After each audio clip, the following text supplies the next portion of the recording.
ഫലൂദ ഇഷ്ടപ്പെടാത്ത ആരും ഉണ്ടാവില്ല. അപ്പോൾ അതൊന്ന് വീട്ടിലെങ്ങനെ നമുക്ക് ഉണ്ടാക്കിയിട്ടെടുക്കാൻ നോക്കാം. അതിന് വേണ്ടിയിട്ട് കുറച്ച് കസ്കസ് എടുത്തിട്ടുണ്ട്.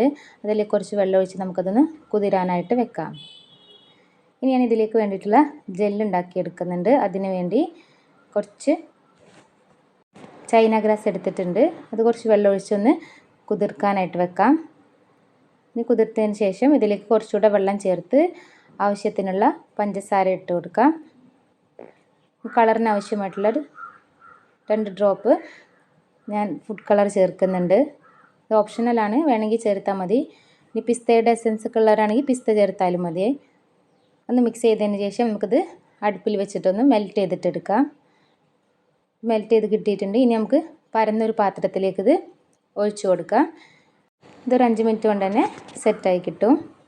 ഇനി നമ്മൾ ഇതിലേക്ക് വേണ്ടിയിട്ടുള്ള സേമിയ ഉണ്ടാക്കിയിട്ടെടുക്കണം. അതിന് വേണ്ടിയിട്ട് ഒരു പാത്രത്തിൽ കുറച്ച് വെള്ളം എടുത്തിട്ടുണ്ട്. അതിലേക്ക് സേമിയ പൊട്ടിച്ചിട്ടിട്ട് കൊടുക്കാം. വറുക്കാത്ത സേമിയാണ് ഏറ്റവും നല്ലത്. ഇതിലേക്കും ഞാൻ കുറച്ചൊരു കളർ ചേർത്ത് കൊടുത്തിട്ടുണ്ട്. നമുക്ക് സേമിയക്കൊരു കളർ ഉണ്ടാവും. ഇതിലേക്ക് കുറച്ച് പഞ്ചസാര കൂടെ ചേർത്തിട്ട് നമുക്കിത് വേവിച്ച് മാറ്റി വെക്കാം. ഇനി ഇതിലേക്കുള്ള ഫ്രൂട്ട്സ് കട്ട് ചെയ്തിട്ടെടുക്കണം. അതിന് വേണ്ടി ഞാനിവിടെ മുന്തിരി, മാങ്ങയും പഴമാണ് ചെറുതായി കട്ട് ചെയ്തിട്ട് എടുത്തിട്ടുള്ളത്. നമുക്ക് ഇഷ്ടമുള്ള ഫ്രൂട്ട്സ് എല്ലാം നമുക്കിതിന് വേണ്ടിയിട്ട് എടുക്കാൻ പറ്റും. ഞാൻ ഇതിലേക്കൂടെ കുറച്ച് പഞ്ചസാര ഇട്ട് കൊടുക്കുന്നുണ്ട്. എന്നിട്ട് നന്നായിട്ടൊന്ന് മിക്സ് ചെയ്തിട്ട് മാറ്റി വെക്കാം. ഇതെല്ലാം ഒന്ന് ഫ്രിഡ്ജിൽ വെച്ചിട്ട് എടുക്കുകയാണെങ്കിൽ കുറച്ചുകൂടെ ടേസ്റ്റ് ഉണ്ടാവും. തണുപ്പിച്ച് കഴിക്കാനാണ് ഇത് ഏറ്റവും ടേസ്റ്റ്. അപ്പോൾ ഇനി നമുക്കിതെല്ലാം സെറ്റാക്കിയിട്ടെടുക്കാം. അപ്പോൾ നമ്മുടെ ജെല്ലി ഇവിടെ റെഡി ആയിട്ടുണ്ട്. അത് ചെറിയ കഷ്ണങ്ങളാക്കിയിട്ട് നമുക്ക് കട്ട് ചെയ്തിട്ടെടുക്കാം. ഇനി നമുക്കിത് ഗ്ലാസ്സിലേക്ക് സെറ്റാക്കാം. അതിന് വേണ്ടി താഴെ കുറച്ച് കസ്കസ് കുതിർത്തിട്ട് കൊടുക്കാം. അതിന് മേലെ കുറച്ച് സേമിയ വേവിച്ചത്, അതിന് മേലെ കുറച്ച് ജെല്ലിട്ട് കൊടുക്കാം.